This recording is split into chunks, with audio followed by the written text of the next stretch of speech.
Guys, कैसे हैं आप सब। आज हम लोग एक ऐसी टॉपिक देखेंगे जो कि बहुत इंपॉर्टेंट है नीट पीजी में, एफएमजी में और अदर मेडिकल एग्जाम में भी।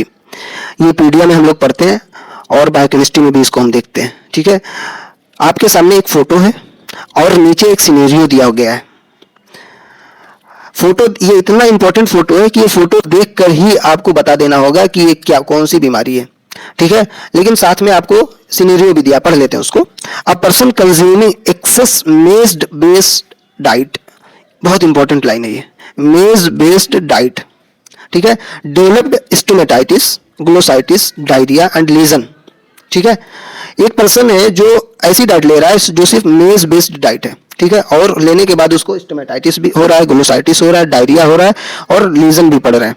तो डायग्नोसिस क्या होगी? पहली बात तो फोटो देख के आपको तुरंत बता देना होगा कौन सी बीमारी है, प्लेगरा। क्या है? प्लेगरा। लेकिन अगर आपको थोड़ा बहुत कंफ्यूजन है तो आप इसको सिनेरियो को पढ़ेंगे तो उससे आपका कंफ्यूजन दूर हो जाएगा कि ये सारे मेज बेस्ड डाइट है, जो सारे जो इसमें क्लिनिकल फीचर भी दिए गए हैं सब किसके हैं? प्लेगरा के। आइए प्लेगरा को हम डिटेल में देखते हैं। ठीक है, सबसे पहली चीज क्या है? Introduction of pellagra. Pellagra is a disease caused by deficiency of niacin. बहुत इंपॉर्टेंट लाइन है, बहुत इंपॉर्टेंट। नियासिन की डिफिशियंसी की वजह से प्लेगरा होता है। नियासिन का ही दूसरा नाम विटामिन B3 है।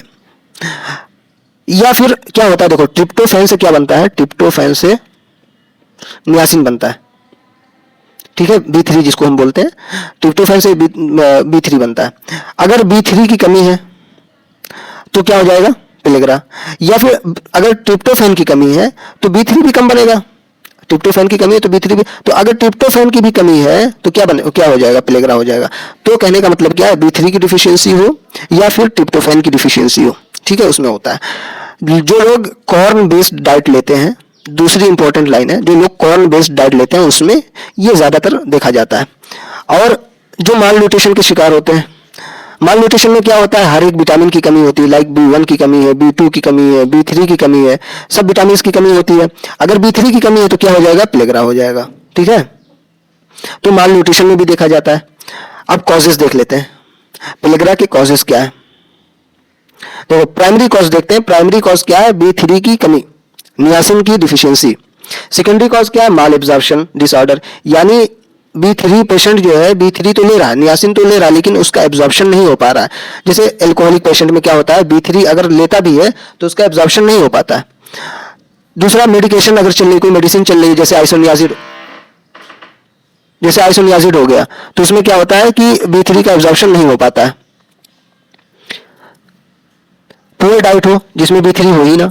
ठीक है, तो ये सारी चीजें हो गई जो प्लेगरा को कॉज करती हैं। अगली टॉपिक देखते हैं, सिम्टम ऑफ प्लेगरा। मैं दो चीज बताया था कि इंपॉर्टेंट, ऊपर डिफिशियंसी ऑफ नियासिन ये बताया था कि ये बहुत इंपॉर्टेंट है। दूसरा कॉर्न बेस्ड डाइट होते हैं, ये इंपॉर्टेंट है। अब जो तीसरी चीज जो सबसे इंपॉर्टेंट है वो क्या है? 4D सिम्टम ऑफ प्लेगरा, जिसको हम 4D से याद करेंगे। पहले D से डर्मेटाइटिस, दूसरे D से डायरिया, तीसरे D से डिमेंशिया, चौथे D से डेथ। फाइनली अगर ट्रीट नहीं किया गया तो क्या हो जाती है? डेथ हो जाती है। जो सब इसमें इंपॉर्टेंट है उसको मैं ग्रीन कलर से हाईलाइट किया हूं। क्या है? देखो आप ध्यान से। पहले D से है डर्मेटाइटिस। डर्मेटाइटिस में स्किन लीजन बनने लगते हैं, सनलाइट से सेंसिटिव हो जाती है स्किन। दूसरे D से क्या है? डायरिया, गैस्ट्रोइंटेस्टाइनल डिस्टर्बेंस हो जाता है जिसकी वजह से डायरिया हो जाता है। तीसरा क्या है? डिमेंशिया। डिमेंशिया में क्या होता है? मेंटल कंफ्यूजन हो जाता है, मेमोरी लॉस हो जाती है, डिप्रेशन में चला जाता है पेशेंट।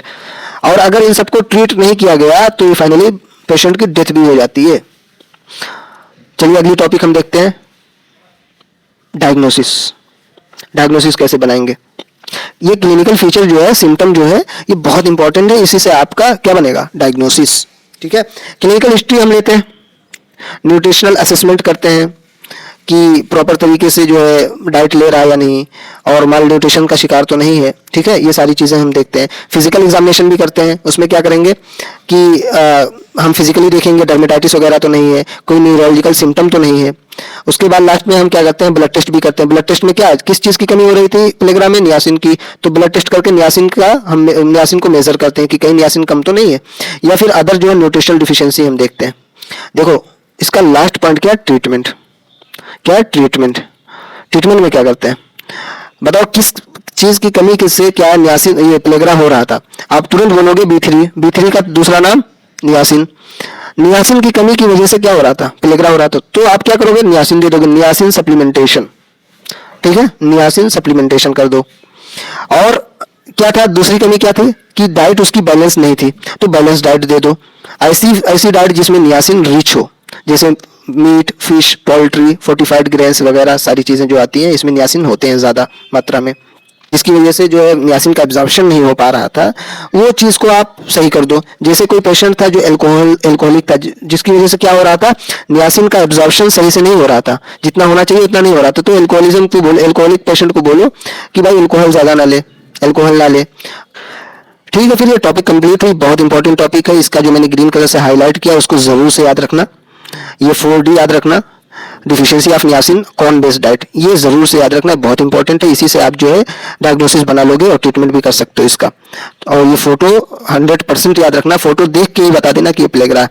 ठीक है, सुनने के लिए बहुत बहुत धन्यवाद, शुक्रिया।